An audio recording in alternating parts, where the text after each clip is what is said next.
Hi friends, hope you are doing well. आज हम इस वीडियो में बात करेंगे इंग्रेस प्रोटेक्शन के बारे में। दोस्तों, जब भी आपने किसी भी कंपनी का कैटलॉग रेफर किया होगा तो वहाँ पे आपको इंग्रेस प्रोटेक्शन ज़रूर मिला होगा। एग्जांपल के लिए मैं यहाँ पे कॉम्पैक्ट सब स्टेशन का कैटलॉग ले लेता हूँ L&T का। इसमें अगर स्पेसिफिकेशन कॉलम में जाएंगे तो हमको मिलेगा कि जो LT compartment, ST compartment, transformer compartment के इंग्रेस प्रोटेक्शन दिखा रखे हैं। जैसे ट्रांसफार्मर कंपार्टमेंट का दिखा रखा है IP23, तो IP23 का क्या मतलब होता है। ST कंपार्टमेंट का दिख रखा है IP54, तो IP54 का क्या मतलब होता है। और LT कंपार्टमेंट का भी IP54 दिखा रखा है। तो हमको आज जानना है कि IP54 है क्या। मोबाइल लेने जाते हैं तो वहाँ पे भी IP लिखा होता है, टॉर्च लेने जाते हैं तो वहाँ पे भी IP लिखा होता है। तो IP हर जगह है। तो हमको आज जानना है कि IP का मतलब क्या है ताकि हम इक्विपमेंट सही से खरीद सकें। दोस्तों, एग्जाम्पल के लिए IP54 ले लेते हैं। 5 का मतलब है सॉलिड प्रोटेक्शन, मतलब प्रोटेक्शन अगेंस्ट डस्ट। 50 mm का डस्ट अंदर जा सकता है या 2.5 mm का डस्ट अंदर जा सकता है, 1.5 mm का डस्ट अंदर जा सकता है। तो वो सॉलिड प्रोटेक्शन हो गई, पहला पार्ट 4 का मतलब है वाटर से प्रोटेक्शन। फर्स्ट डिजिट इसमें शो करती है सॉलिड प्रोटेक्शन और सेकंड डिजिट शो करती है लिक्विड प्रोटेक्शन। आइए अब एक एक करके सॉलिड प्रोटेक्शन और लिक्विड प्रोटेक्शन के बारे में डिटेल में जानते हैं।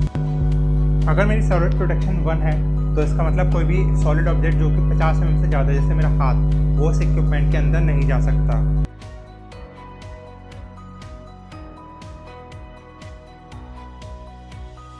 अगर सॉलिड प्रोटेक्शन 2 है तो कोई भी ऑब्जेक्ट जो 12.5 mm से बड़ा है, जैसे मेरी फिंगर, तो वो इक्विपमेंट के अंदर नहीं जा सकती। अगर सॉलिड प्रोटेक्शन 3 है तो कोई भी इक्विपमेंट जो 2.5 mm से बड़ा है, जैसे कि स्क्रू ड्राइवर, वो इक्विपमेंट के अंदर नहीं जा सकता। अगर सॉलिड प्रोटेक्शन 4 है तो कोई भी ऑब्जेक्ट जो 1 mm से बड़ा है, जैसे वायर, तो वो इक्विपमेंट के अंदर नहीं जा सकती। अगर सॉलिड प्रोटेक्शन 5 है तो 2 से 8 घंटे तक कुछ डस्ट इसके अंदर एंटर कर सकती है, लेकिन इसके ऑपरेशंस पे कुछ भी प्रभाव नहीं पड़ेगा किसी भी इक्विपमेंट के। अगर सॉलिड प्रोटेक्शन 6 होगी तो बिल्कुल डस्ट टाइट होगा और इसके अंदर बिल्कुल भी डस्ट एंटर नहीं कर सकती 2 से 8 घंटे तक। लिक्विड प्रोटेक्शन की बात करते हैं। अगर कोई भी वाटर ड्रॉपलेट जो वर्टिकली इक्विपमेंट के ऊपर गिर रही हैं, वाटर ड्रॉपलेट्स, तो वो उसके अंदर नहीं जा पाएंगी।